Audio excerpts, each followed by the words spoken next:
Во студиото на Здраво Македонија, по 9 часот се дружиме со професор доктор Светозар Антовик, декан на Медицински факултет Скопје, Иван Митровски, директор на Водовод и канализација, и дерматолог доктор Горица Дачевска. Останете со нас до 11 часот.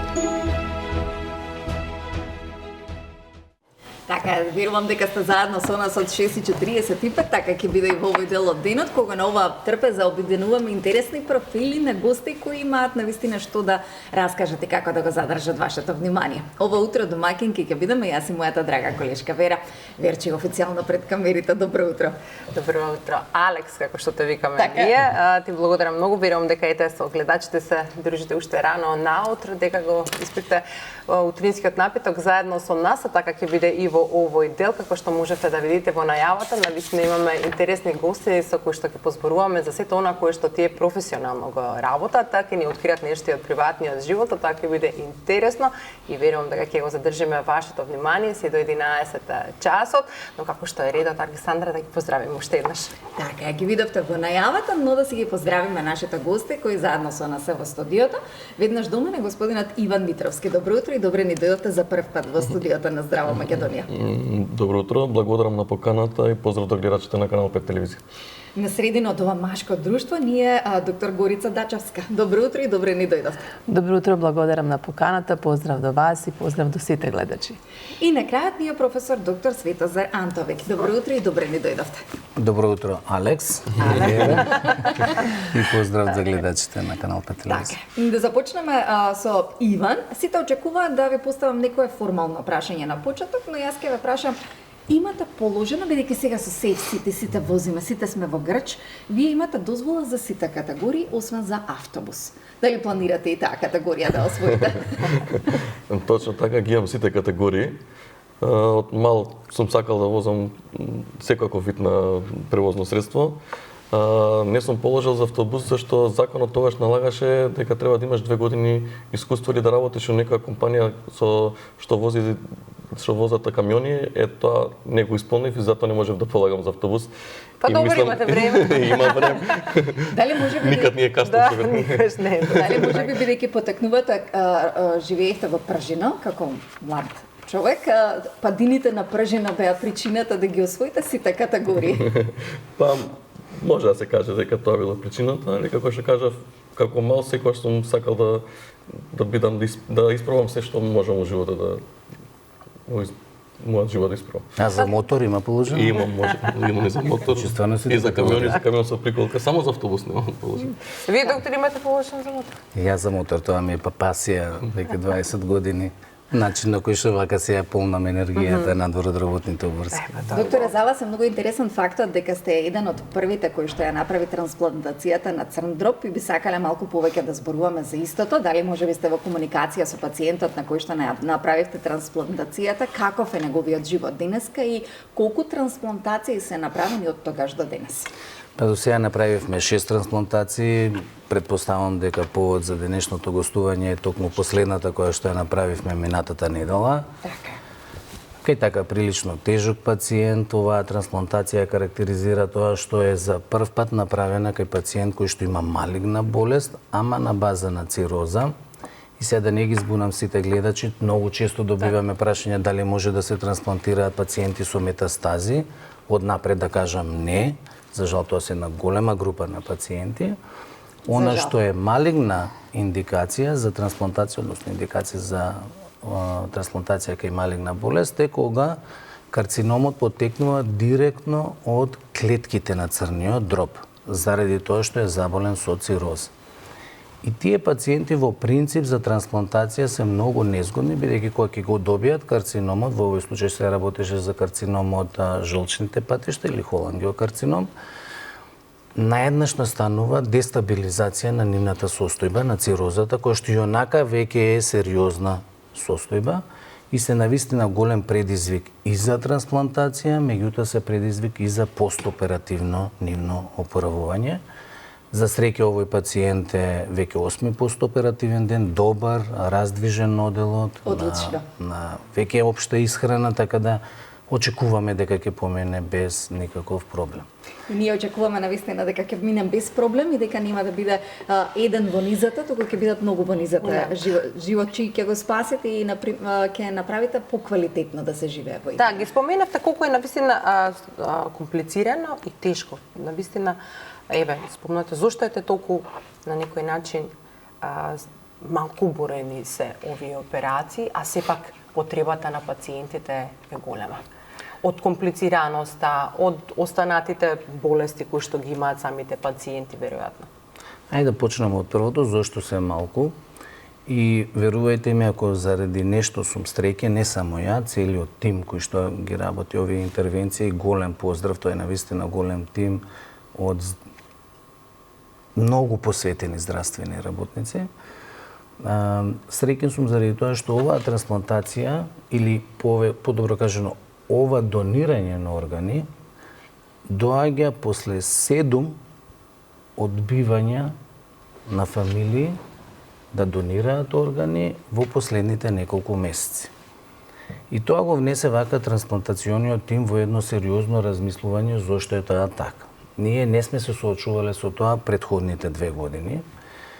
Имавме нормално еден степен на одбивање кој што е во европскиот просек. Прифатеноста на донирање во Македонија е некаде 43%, што е некој европски просек. Тоа значи секој втор да одбие. Така да поздравиме доктор Александра Гавриловска-Брзанов, која што беше и наш гостин, токму на тема трансплантација, за да се крене свесноста за оваа проблематика. И националниот координатор професорката Билјана Козмановска, кои што се баш фокусирани сега на ова, меѓутоа видете, они си ја вршат својата работа и тоа би рекол дека ја вршат многу успешно. Они во последните 4 месеци има откриено 7 пациенти со мозочна смрт, кои што се донори.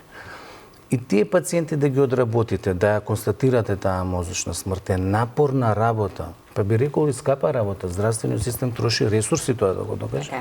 И потоа имате одбивање од страна на фамилијата. И она што не ни се случило е 7 пати поред тоа да се случи. Зошто е така, јас стварно не би навлекувал. Многу од тоа, јас барем лично, препишувам на се она што се случува во општеството. На кој начин разговараме за темите, колку сме понекогаш несензитивни во она како изнесуваме информации. Некогаш и сериозна наука знае да се стави под знак прашалник. Тука ние медиумите сме главни виновници за истото, колку сензитивноста на одредена проблематика и како треба да се сподели, но кога сме кај сензитивноста, ја споменавте малигната болест, која сакам да ја поврзам доктор Горица со вас. Па колку превентивните прегледи на најголемиот орган, а тоа е кожата, можат да спасат човечки живот? И кога е време да се направи превентивен преглед на кожата? Па вака, превентивните прегледи дефинитивно играат голема улога и свеста на нашата популација навистина многу се зголеми, каде што, да кажем, ајде мајките со дечињата доаѓаат, меѓутоа мене ме радува кога повозрастната популација, слушајки, нели, па и плашејки се, доаѓаат и бараат информација, бараат преглед. Пред се, нели, треба да им се објасни дека прегледот воопшто не е болен, затоа што, знаете како, некој е информиран, некој не е информиран, па дали ќе боли, нема да боли, воопшто не е, нели, ниту болно. И најбитно е, нели, да му се објасни и да бидеме искрени према пациентите. Може би во поранешните години, па и таа информација, да кажеме, од некоја страна, да кажеме, се штитеше пациентот. Но, во денешницата, конкретно јас, нели, треба да се најде начин и да се посоветува и да се упати пациентот, да се острани таа промена. Се уште луѓето се плашат, на жалост, па што докторка, јас тоа ако го извадам, па да, тоа е да, меѓутоа, нели, да не се предизвика нешто полошо. Тука навистина се троши многу енергија, многу зборување, многу едукација, да се пациентот пред се насочи, да се отстрани таа промена и да му се објасни дека навистина треба да се отстрани таа промена. Но, секогаш постои една група на луѓе која користи алтернативен начин на лекување. На жалост, се намалува тоа, така да превентивните прегледи секоја година има, конкретно и мојата ординација прави бесплатни прегледи и па можам да кажам дека од голем број граѓани нели што се јавуваат, успеваме да откриеме баш она инситу во почеток малигни промени. А каде се прават тие отстранувања кои што ги спомнавте? Тие пластични се прават на пластична на хирургија, значи пред се тоа треба пластичар да го Па тоа сакам да спомнам, затоа што често пати луѓето мислат дека може дали во обична дерматолошка ординација така натаму, значи тоа сепак треба да биде.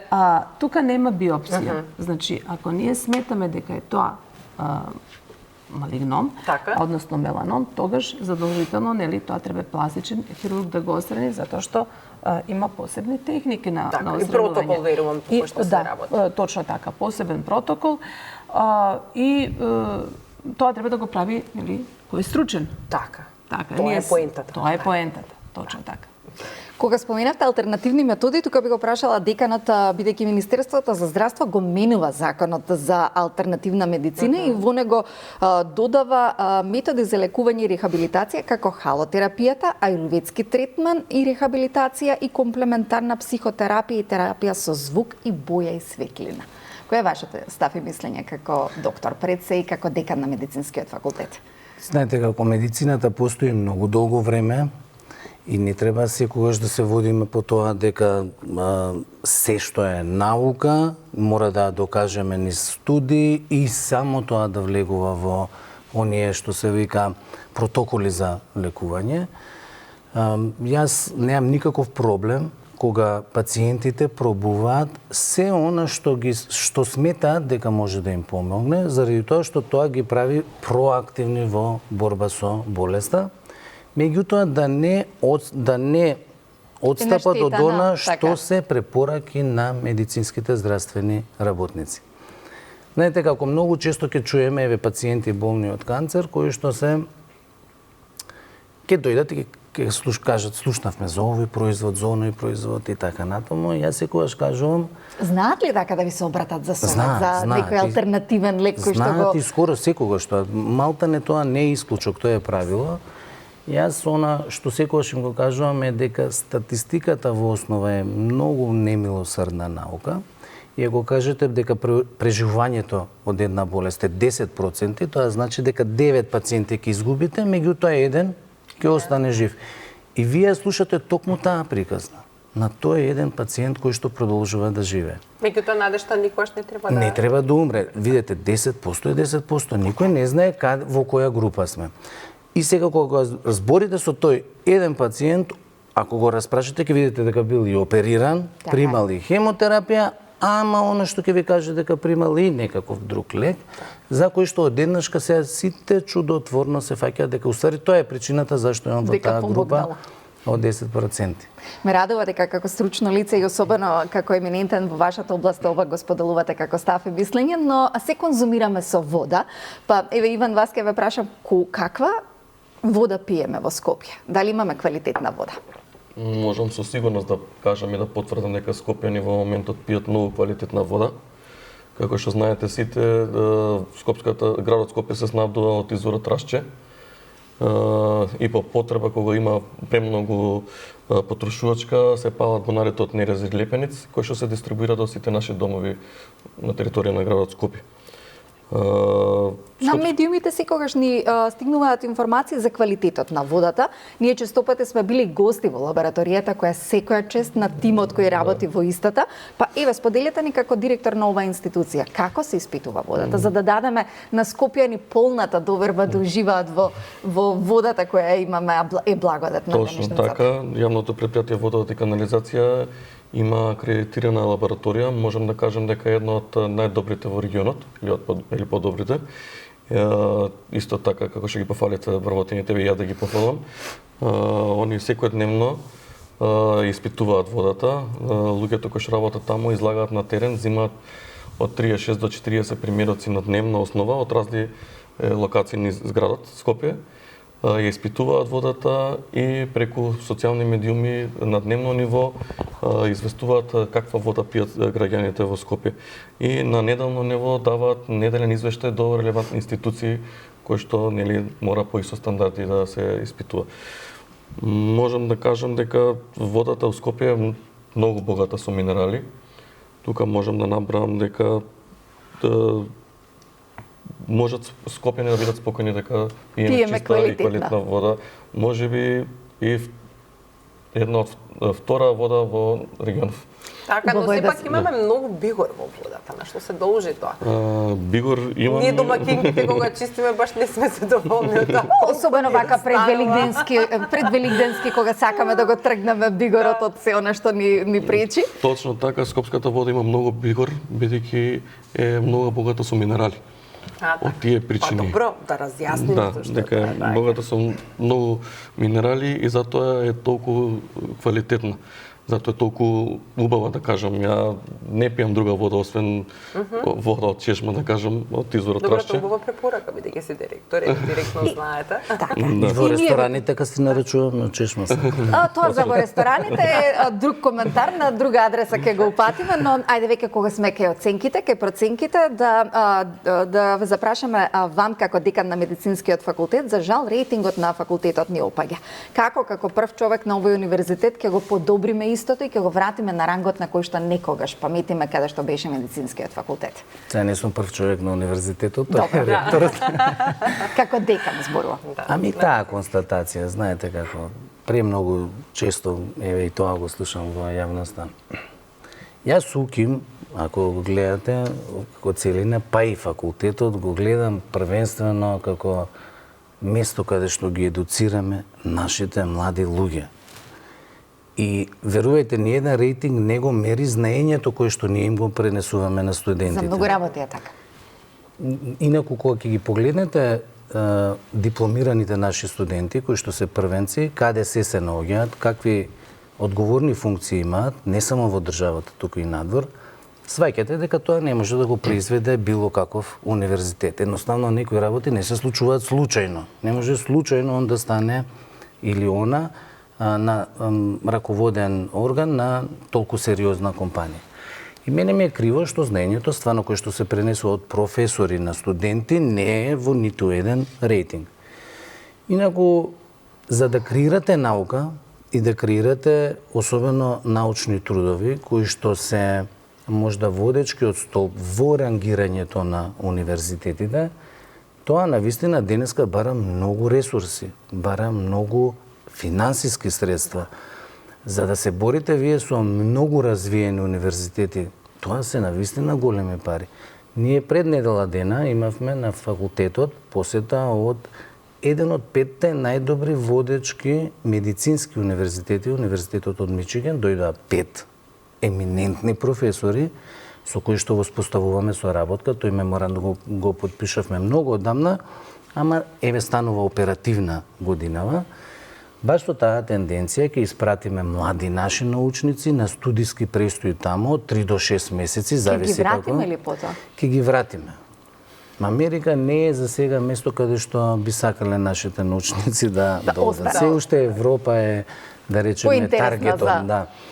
Но е добро за едукација и за Апсолутно, за научни ноу-хау и истражувања така кои што- натаму. Меѓутоа, она што беше многу битно е дека беа изненадени од капацитетите со кои што располага факултетот, па и универзитетот, бидејќи го гледа и Финки, беа изненадени од лабораториите и токму јасно ја лоцираа причината. За да ова сето го употребите во научни цели, не само во здравствени давање на услуги кон граѓаните, требаат финансиски средства. Тоа не е чергата. Така. Како За тоа се да го треба подобриме е прашањето кое што верувам поголемо општествено општествено прашање. прашање. Меѓутоа, верујте, ја не сакам ни да ги исклучам и професорите како движечка сила, дека стварно треба да сега ги засукаат ракавите и да почнеме малку посериозно да пристапуваме кон науката со тие средства кои што не стојат на располагање. И дај Боже еден Нобеловец да се појави. Па, дај Тоа Боже. многу го крева рейтингот на Доктор Горица, кога сме веќе кај цените и кај рейтинзите, колку е вистина дека скапите креми се подобри од ефтините? Тука нема правила, да ви кажам. Нема правила затоа што не значи дека си некоја најскапа крема. Не знам, ќе направи вау. Маркетингот дефинитивно игра најголема улога. Меѓутоа, кога да, треба да се негуваме, тоа точно. Меѓутоа, кога ќе ми дојде нели една госпожа која има 70 години и која користи една, да кажеме, во однос нели на цена пристапачна крема. Лицето е толку многу убаво и без бори. Игра улога и цената и квалитетот, меѓутоа игра улога и животот. Значи стресот, исхраната. Жените треба да се негуваат, ние сме тука дерматолозите да ги едуцираме, да ги потекнуваме. Но знаете како, нема секогаш и секој доволно можности тоа да го примени. Значи треба да се прилагодуваме. Јас секогаш се прилагодувам кој ќе ми дојде пациент да проба, да види што на него најповеќе му одговара. Дали исто така постои генетска предиспозиција за? Да, како да не, генетска предиспозиција игра улога. Ако нашите мајки имале таква кожа, убава, негувана, генот е многу битен. Како велат, видете бабата и мајката, ке знаете каква жена зимата. Точно така, да. Точно така. Генот за се игра улога. За мажи ова не се однесува? За мажи, да, заборавив, да, многу битно. Затоа што мажите се негуваат, Да, тоа сакав да кажам дека последниве години на вистина јас имам многу повеќе машка популација која сака тоа табу дека мажите не треба да се негуваат на вистина многу, пак ви кажувам, значи порано и се срамеле и да дојдат или немој да кажуваш доктор Горица дека јас нешто сум направил, нормално нема да кажам, али на вистина машката популација многу вложува во себе и барат и за биоревитализација, и за ботокс, и за епилација, значи многу вложуваат во себе. Па и треба, затоа што мажите да ги прашаме, колку се негувате, докторе? Среќа генетикава дека постои.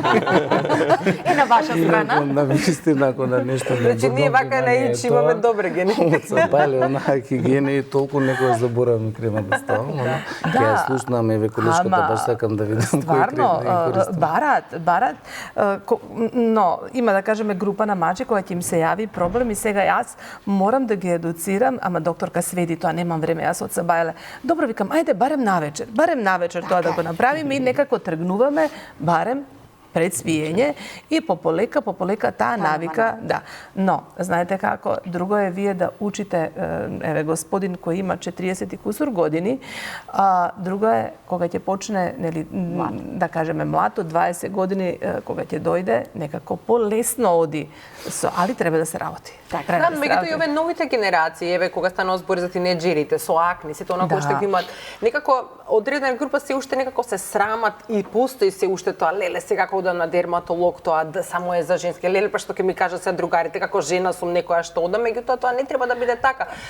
Треба кога имаш проблем нешто со лицето да се оди кај стручен лице, дали тоа дерматолог или знаете како и новите генерации, нели кога ќе ги прашам што е прича, нели да дојдете на преглед, еве мајките знаат да кажат, па докторка, еве детево почна, мамо, дај да најдеме решение, дај да видиме како, па да не бидам, кога спомнавме генетика, например, родителите ако имале навистина многу тежок облик на акни, мамо, јас не сакам да бидам како ти, дај да направиме. Така да напредуваат генерациите, навистина многу читаат, веќе доаѓаат и они со ставови што сакаат, јас сакам тоа, нормално, се спрема потребите и клиничката слика. Така и она што е многу важно, како што кажете, да дојдат во ординација. На интернет и бидејќи кај младата популација е некако да не се советуваат со AI. Туку да си посетат ординација. Да си бидат сами доктори, верувам дека тоа не треба да го прават на своја рага. Не треба, затоа што некогаш и навистина од тие работи доаѓаат со многу големи дефекти, лузни. И тогаш е процесот навистина многу трајна последица. Да. Кога зборуваме за одржување и нега, верувам дека водата е прво средство со кое што се негуваме и одржуваме хигиената, па колку годишно се троши вода, Иван, во Скопје? Во Скопје се троши доста вода, многу вода.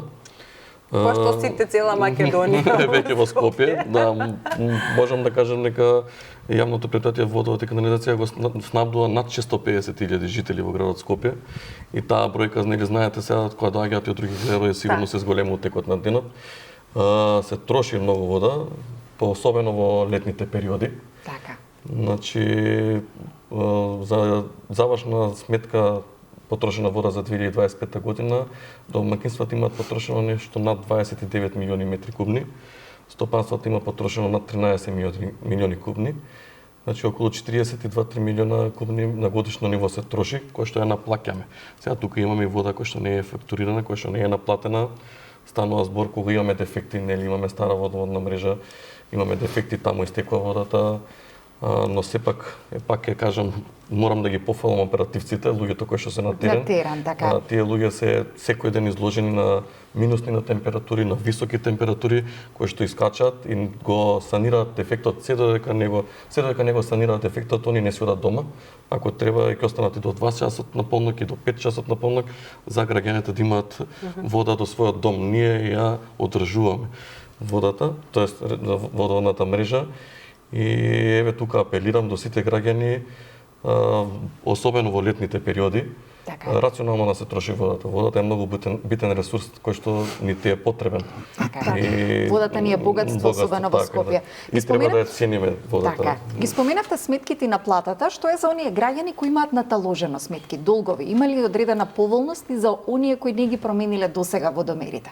Бидејќи тие се главниот адут за како да се наплати истата. Да, интересно прашање, ова е битно прашање и за водовод, еве ние како сега од 1 април во изминатиот период се чита водомерите од страна на инкасатори, да, и сега имаме инкасатори, но имаме дефицит на инкасатори во јавното предпријатие и затоа одиме во светот на дигитализација, своите граѓани да може да си пријават водомер, да ја пријават состојбата на водомерот преку нашата веб страна vodovod_skopje.com.mk или на мејл kontakt@vodovod_skopje.com.mk. Но и ова сите го имате објавено. Го имаме објавено на нашата страна, да. И може преку своите телефони да симнете нашата апликација на водот, кој што може многу полесно таму граѓаните и да пријават ефект, и да пријават состојбата, да не чекаат да биде, да дојде инкасаторот или да дојде некој од службите или да да провери. се наталожат неколку сметки, дека тоа може Точно да се така. месец за месец да се прави. Одличен новитет да ја посетат веб страницата, да ја симнат апликацијата граѓаните, достапна е за сите мобилни телефони Android и iOS. Така е. И преку тие апликации алатки плаќаат без провизија. И те како добре дојдено. Да. А иначе за оние сметки што збориме наталожени, кои што имаат многу голем вкупен износ голем на сметката, имаме донесено правилник, во зависност од износот дозволуваме да дојдат странките и да потпишат договор на 48 рати. Затоа ве апелирам. Добро, дојдем поволности, Затоа ве апелирам исто уште еднаш преку вашиот медиум, сите тие што имаат наталожени сметки, да дојдат да потпишат договор со водовод и да почнат да плаќаат на рати, или имаме исто така голем проблем неажирирани податоци кои што граѓаните, нели, починат родител, не е сменет. Битно е да дојдат странките, да кажат и да се го превземат долгот и да потпишат договор на рати. Па има некои кои што не живеат тука, да речеме семејствата, имале точно родители така, ама ние како јавно предпријатие мора да тужиме законски и тие се дополнителни трошоци за граѓаните. Кога дојдат потоа да не се соочат со тужби, него на времено да кои што можете и електронски од надвор државата да плаќаат, кои што не мора да бидат присутни тука во Скопје. Така, верувам дека овие промени кои што ги направивте ќе имаат одлични промени и кај граѓаните, но често имаме и дефекти. Дали е тоа дека имаме стара водоводна мрежа? Колку ќе направиме промена во овој дел? Точно така. Ние кога дојдовме, еве сега, нели, со новиот градоначалник Орце Георгиевски, ја од кога дојдов директор на јавното предпријатие, се соочивме со големи проблеми, со наталожени неплатени сметки. Можам да кажам дека го превземавме предпријатието со 2 милиарди 468 милиони долгови. Сега во моментот водовод има нешто помалку од 857 милиони. Но Скопје има стара водоводна мрежа, но со реконструкција на сите нови улици, по сите општини, по сите населби, нели по главните булевари кои што е градот, ние ги менуваме старите водоводни мрежи и ставаме нова водоводна мрежа. Така. Одлични информации. Ете, доколку и вие сте еден од граѓаните кои што имате ваков проблем, слободно обратете се во Водовод и канализација. Со потпишан договор може да направите промена и секако да го наплатите долгот кој што е наталожен, или едноставно симнете апликацијата на веб страницата на Водовод и канализација и тоа во движење, дигитално, модерно, со новото време може да го направите. А ние да ги одмориме нашите гости, да направиме кафенце, чај, а секако и вие тоа во домот направите го, бидејќи е време за реклами.